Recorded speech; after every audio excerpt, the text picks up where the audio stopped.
The Galactic Trade Summit was the most prestigious event in civilized space. Representatives from 400 worlds gathered to negotiate deals worth quadrillions of credits. Humanity had been invited for the first time, a patronizing gesture from the established powers. "It's charitable, really," Ambassador Croval of the hegemony said loudly enough for everyone to hear. "These humans have barely managed interplanetary flight within their own system. Perhaps in a few centuries, they'll have something worth trading." The other representatives laughed. The human delegation, 3 people in simple black suits, sat quietly at their assigned table in the back corner, the spot traditionally reserved for observers and primitive species. "I heard they still use chemical rockets for most of their ships," Princess Tvaya of the Stellar Monarchy added with a tinkling laugh.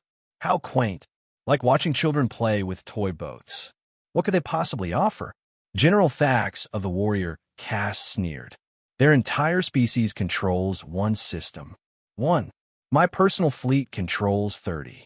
The human ambassador, Elena Rodriguez, stood up.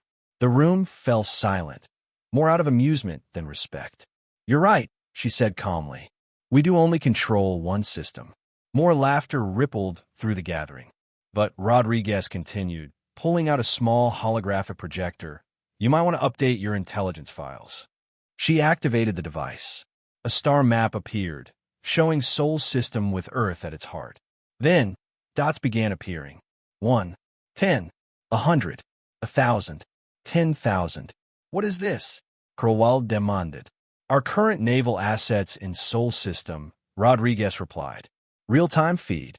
"Impossible." General Thax stood, his 4 arms gesticulating wildly. 10,000 ships?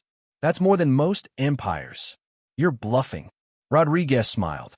"Admiral Chun, would you mind?" The lights in the summit dimmed.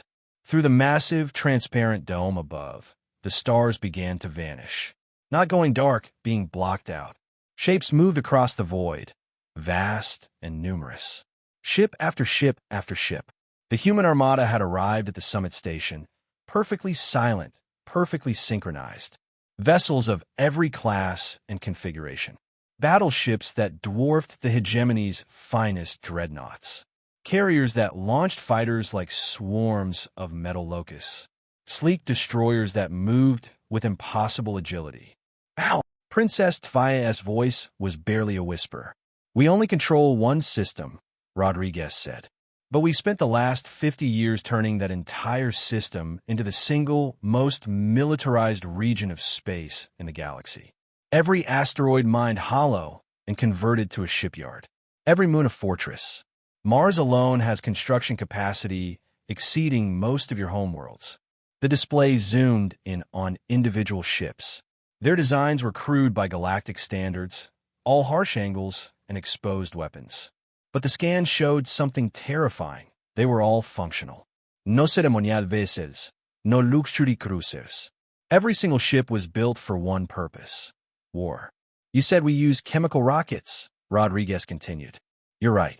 We do. For cargo haulers. Our military use is something different." One of the human ships vanished, then reappeared on the other side of the station, faster than light travel should allow.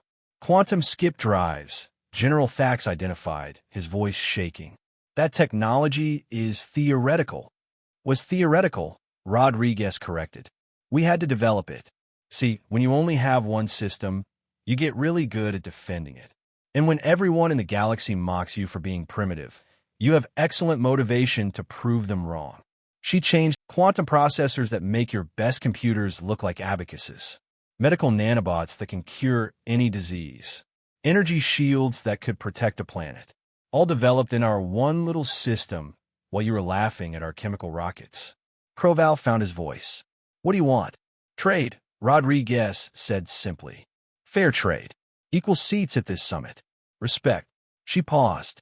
"Or we could just go home. Keep all our innovations to ourselves. Continue building ships. We're producing about 100 a month now, but we could increase that." 100 a month? Someone gasped. Earth has 8 billion humans. Mars has 2 billion. The Belt colonies, another billion. When your entire species lives in one system, you have a lot of people available for construction work. The Armada outside began to move, forming complex patterns that demonstrated their coordination wasn't just for show. They moved like a single organism with thousands of parts. So Rodriguez said, sitting back down, "Shall we discuss trade agreements? Or would you like to continue explaining how primitive we are?"